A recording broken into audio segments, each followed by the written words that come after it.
શ્રી મહાપ્રભુ શબ્દ શું વાપરી રહ્યા છે? તસ્માત શ્રી કૃષ્ણ માર્ગસ્થો, તમે શ્રી કૃષ્ણ માર્ગમાં રહેલા છો. આ પુષ્ટિ માર્ગને શ્રી કૃષ્ણ માર્ગ કહે છે. તસ્માત શ્રી કૃષ્ણ માર્ગસ્થો વિમુક્ત સર્વલોકત આત્માનંદ સમુદ્રસ્થમ કૃષ્ણમય વિચિંતે. જો સંસાર આસક્તિ નિવૃત્ત નથી થઈ, કૃષ્ણનું ભજન કરો છો, તો સેવા અને કથાની અંદર ભગવાનની કથાઓનું, લીલાઓનું ચિંતન કરો.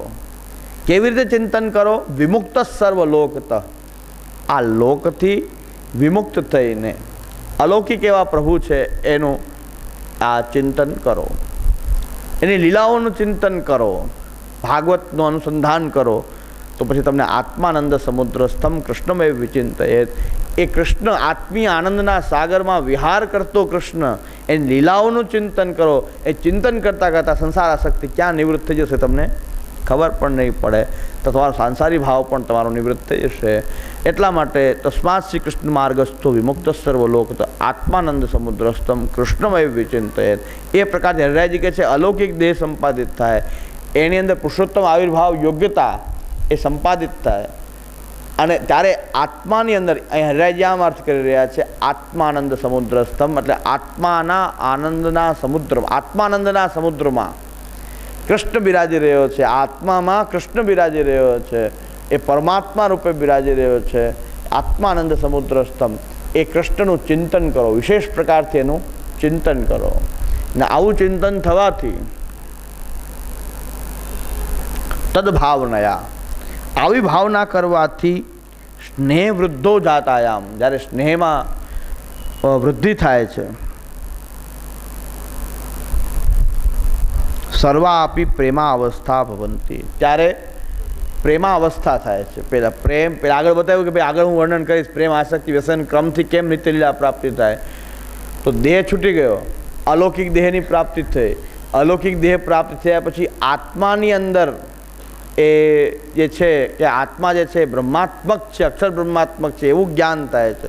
અને એ અક્ષર બ્રહ્માત્મક જે આત્મા છે એની અંદર પરમાત્મા બિરાજી રહ્યો છે, એનો અનુભવ એને થવા માંડે છે.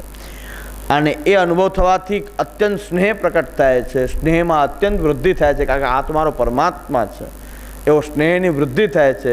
સ્નેહનું વૃદ્ધિ થવાથી ત્યારે પ્રેમ અવસ્થા કહેવાય છે. આવી જ્યારે અવસ્થા આવે છે ત્યારે સૌથી ઉત્તમ ઉત્કટ સ્નેહ પ્રકટ થાય, ત્યારે પ્રેમાવસ્થા થઈ કહેવાય. તતઃ તદ વિના સ્થાતુમ અશક્ત્યા અતિશય તાપોદયે જાતે. ભગવાનમાં અતિશય સ્નેહની વૃદ્ધિ થાય છે ત્યારે ભગવાન વિના રહી શકાતું નથી. તદ વિના સ્થાતુમ અશક્ત્યા, ભગવાન વિના હવે રહી શકાય જ નહીં. અતિશયિત તાપોદયે, આવો અતિશય તાપ થવાથી વાંગ મનસી ઇત્યાદિ સૂત્રોક્ત પ્રકારેણ વાગાદિ લયાનંતરમ સાક્ષાત ભગવત પ્રવેશ. અતિશય તાપનો ઉદય થાય છે ત્યારે વાણી બધી ઇન્દ્રિયો, વાણી વગેરે બધી ઇન્દ્રિયોનો લય ક્યાં થાય છે? આત્મામાં થાય છે. અને બધી ઇન્દ્રિયો સહિતનો જે આત્મા જે છે એ ક્યાં પ્રવેશ પામે છે? પુરુષોત્તમની અંદર એ પ્રવેશ પામે. બધી ઇન્દ્રિયો જે છે આત્મામાં લઈ થઈ જાય છે, એ બધી ઇન્દ્રિયો સહિત જે આત્મા છે એ પાછો ભગવત પ્રવેશ થાય છે, એનો ભગવાનની અંદર પ્રવેશ થાય છે. તતઃ, ભગવાનમાં પ્રવેશ થયા પછી તતઃ તદ ઈચ્છાનુસારેણ. હવે સાયુજ્ય મુક્તિ અને પુષ્ટિમાર્ગી આ સાયુજ્ય, એમાં આટલો ફરક છે કે સાયુજ્ય મુક્ત જેને પ્રાપ્તિ થાય છે, ભગવાનમાં સાયુજ્ય મોક્ષ જેને મળે, એને લીલાનો અનુભવ ક્યારેય પણ થતો નથી, સ્વરૂપાનંદનો અનુભવ ક્યારેય થતો નથી.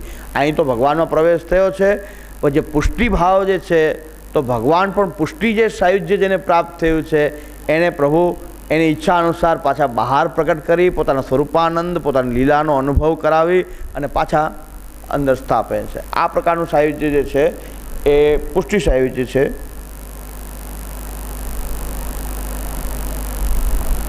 તતઃ તદિચ્છાનુસારેણ, ભગવાનની ઈચ્છા અનુસાર. બધામાં એની નિયામકતા છે તો એની સરળતામાં ભાવના જ કરવી જોઈએ. બધામાં ફળ ક્યાં, કેવું આપવું, ક્યારે આપવું, બધું એના હાથમાં છે. તમારા દેશ કાળ દ્રવ્ય કરતું મંત્ર કર્મ પ્રકાર કોઈ પણ પ્રકારથી તમારા હાથની કોઈ વસ્તુ નથી. એટલે શ્રી કૃષ્ણ શરણમ મમ સિવાય અલૌકિક મન સિદ્ધૌ સર્વાર્થે શરણમ હરિ. ભગવાન કેવું ફળ આપવું, શું ફળ આપવું, બધું જ એના ઉપર જ છોડવું પડે. શ્રી કૃષ્ણ શરણાગતિ જ રાખવી જોઈએ. ભગવાનમાં પ્રવેશ પામ્યા પછી ભગવાનની ઈચ્છા અનુસાર તાદૃશ સેવોપયિક દેહ પ્રાપ્ત્યા સાક્ષાત લીલા અવલોકન તદ્રસાનુભવાદિકમ ભવતી ઇતિ સેવાફળ પ્રાપ્તો ક્રમો જ્ઞેય ઇતિ દિક્. ભગવત પ્રવેશ થયા પછી ભગવાનમાં અંદર પ્રવેશ થાય, અલૌકિક દેહ સંપાદિત થાય. અલૌકિક દેહ સંપાદિત થયા પછી પુરુષોત્તમ આવિર્ભાવ યોગ્યતા થાય, અક્ષરાત્મકતાનો અનુભવ થાય, ત્યારે ભગવાનનો એમાં આવિર્ભાવ થાય. પછી અતિશય સ્નેહમાં, એટલે ભગવાન આત્મામાં બિરાજે છે એવું ભગવાનનો આવિર્ભાવ થવાથી અત્યંત સ્નેહમાં વૃદ્ધિ થાય. સ્નેહમાં વૃદ્ધિ થયા પછી એના વિના રહેવાય જ નહીં, ત્યારે અત્યંત તાપ ઉત્પન્ન થાય. એ તાપ ઉત્પન્ન થયા પછી સર્વ દેહેન્દ્રિયો જે છે બધી વાક આથી ઇન્દ્રિયો બધી જે છે આત્મામાં એનો લય થાય. એ દેહેન્દ્રિયો આત્મામાં લય થાય. એ આત્મા જે છે એ સાક્ષાત ભગવાનની અંદર પ્રવેશ પામે. ભગવાનમાં પ્રવેશ પામ્યા પછી જો મર્યાદા માર્ગી હોય તો પછી એને બહાર નીકળવાનો કોઈ અવકાશ નથી. ભગવાન પોતાના સ્વરૂપમાં એને સ્થાપી દે. પુષ્ટિ માર્ગીનો મનોરથ તો સ્વરૂપમાં સ્થાપિત થવાનો નથી, પણ લીલાનો અનુભવ. હવે આમાં કોઈ છે બાપાની તાકાત? પ્રવેશ થઈ ગયા પછી એની ઈચ્છા અનુસાર એને ફળ આપવું એવી રીતે એને પ્રકટ કરે. બાપો કેવું નીકળું લીલામાં પ્રવેશ કરાવ્યો તો 2 ઝાપટ મારવી જોઈએ મોઢામાં, ફેરવીને 2 દેવી જોઈએ ઝાપટ. તારે એવો અધિકાર ક્યાંથી આવે કે લીલામાં પ્રવેશ થાય? આ તું લીલાનો જીવ જ નથી, તું સુકાનો જીવ છો. આઈનો લીલા સાથે તારો કાંઈ સંબંધ નથી. એટલે આમાં બધી હરિરાયજી કહે છે એમાં પછી પ્રભુની ઈચ્છા એના અધિકાર અનુસાર શું ફળ આપવું, કેવો અનુભવ કરાવવો. ભાગવત પ્રવેશ પછી પણ પ્રભુની ઈચ્છા ઉપર અવલંબન છે. કોઈની તાકાત છે? ક્યાં ભક્તની તાકાત છે કે આવો અનુભવ કરાવી દે? આ તો ભગવાન છે એવી લીલા કરે છે કે હું ભક્તને આધીન છું. આપણે મોહિત થઈ જાય કે ભગવાન કરતાં ભક્ત મોટા, પણ ભગવાનની લીલા સમજવી જોઈએ, કે એનું ઔદાર્ય સમજવું જોઈએ. કે ભગવાન એવું કહી દે તો માની ન લેવું કે ભક્ત મોટા ને ભગવાન નાના. ભગવાન જો ન હોય તો ભક્ત આવ્યો ક્યાંથી? ભગવાનની ભક્તિ વિના એ ભક્ત કહેવાનો કેવી રીતે? એટલે એ સવાલ છે. આ તો હું એક એક વસ્તુ લીટી હરિરાયજીની વાંચીને તમને બતાવું છું. આમાં ક્યાં બાપા આવશે, ક્યાં માલા પેરામણી આવશે, કયો ગોસ્વામી બાલક બધાને આમ નિકુંજમાં લઈ જશે ખેંચી ખેંચીને. નિકુંજના દ્વાર ઉપર ગુરુદેવ ઠાડા છે, એનો જીવ હશે અને ખેંચી નિકુંજમાં લઈ જશે. ક્યાંમાં ક્યાં આવ્યું? નિકુંજના દ્વાર ઉપર બાળક ઠાડા છે, એક એક ગોસ્વામી બાલક ઠાડા છે, અને બધાને પોતાના જીવ હશે, પોતાના ઘરનો સેવક હશે. સગુણ દાસ છે ઘર કો સેવક. આવા વાત ઉદાહરણ આપે છે કે એના ઘરના સેવક હશે. તમે નિકુંજમાં ગમે એટલા બાલકની સેવા કરો, બીજાને નિકુંજમાં નહીં જાઓ. નિકુંજમાં તો આ જ ઠાડા હશે. હવે અમે અહીંયા નિકુંજમાં પહોંચ્યા હશું કે નહીં એની ગેરંટી નથી. તમે કદાચ વહેલા પહોંચી જાઓ. આમાં તો અનુગ્રહ માર્ગ છે. તમે પહોંચી જાઓ ને અમે તો અહીંયા બેઠા હતા, તમે કહેતા અમે પહોંચી ગયા ને ગુરુઘર ક્યાં? ગુરુઘર હજી નથી અહીંયા આવ્યું. એટલે આમાં કોઈની મોનોપોલી નથી. આનો માર્ગ શ્રી મહાપ્રભુજી અને ગોવર્ધન ધરણનો આ માર્ગ છે. નિકુંજના નાયકના દ્વાર ઉપર એક જ ઠાળો એ દેખાતો નથી, એ બોલાવે છે. દ્વાર ઉપર ઠાળો રહીને બોલાવે છે. હવે તો હદ થઈ ગઈ છે. 2 મેં પત્રિકાઓ જોઈ, મારું જે હદ થઈ ગઈ છે. ગોસ્વામી બાળકોએ પોતાની વ્રજયાત્રાની પત્રિકામાં ગિરિરાજજીની ઉપર ઉભા રહીને આમ ફોટા પડ્યા, હાલો વ્રજયાત્રામાં. એકદમ શ્રીનાથજીની આબેહૂબ પ્રતિકૃતિ ગિરિરાજજીની ઉપર ઉભા રહી અને આમ કરે છે. ચિત્ર બાલક હાલો વ્રજયાત્રામાં.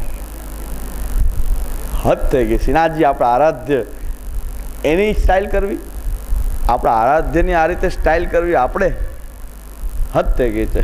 પણ શું થાય? આપણા દુર્ભાગ્ય બીજું શું થાય કે આપણે બધું જોવાનું છે, બધું જોતા રહીએ. આ પત્રિકામાં આમ ઠાળા છે. શ્રીનાથજી બની ગયા, સાક્ષાત શ્રીનાથજી બની ગયા. ભાવલા તો તરત તૈયાર. ઓહો, સાક્ષાત ગોવર્ધનનાથજી પર દર્શન આપ્યા.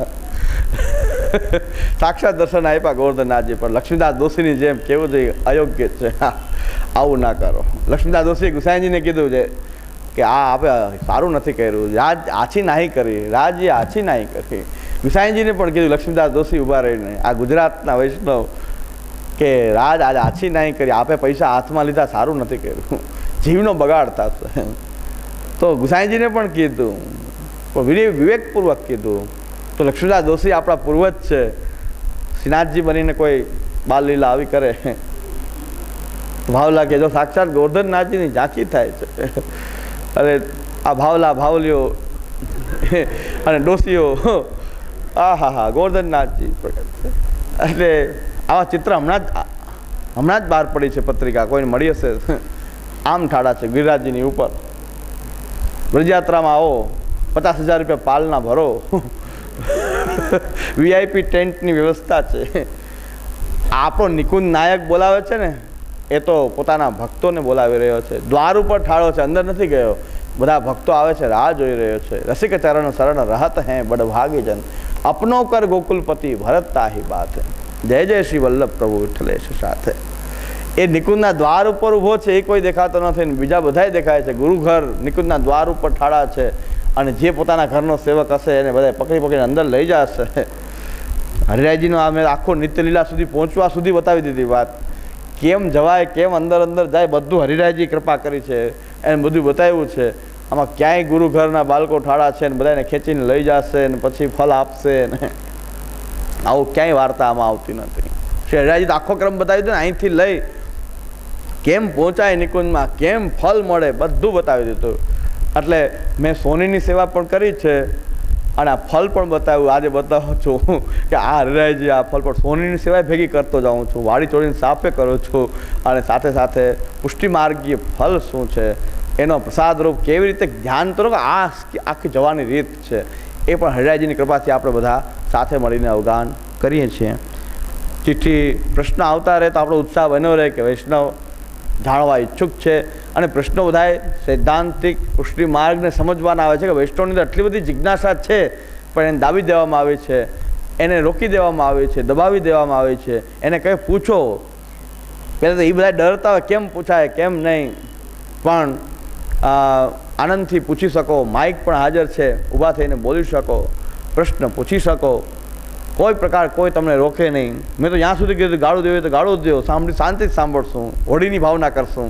તમને ગાળ દેવાની ઈચ્છા થાય બોલો, એ પણ બોલો, ગાળો દો, અહીંયા આવીને બેસો, ગાળો દો, ખીજાઓ, ગરમ થાઓ, જે થવું હોય, પણ બોલો તમારે શું તકલીફ છે. આ પુષ્ટિમાર્ગ સિદ્ધાંત કેમ ગળે ઉતરતા નથી, શું તકલીફ છે બોલો. આપણે એમ કે ગાળો દેવી તો ગાળો દો, હોળી ખેલની ભાવના છે. હોળીમાં ઠાકોરજી સાંભળતા હોય છે. એટલે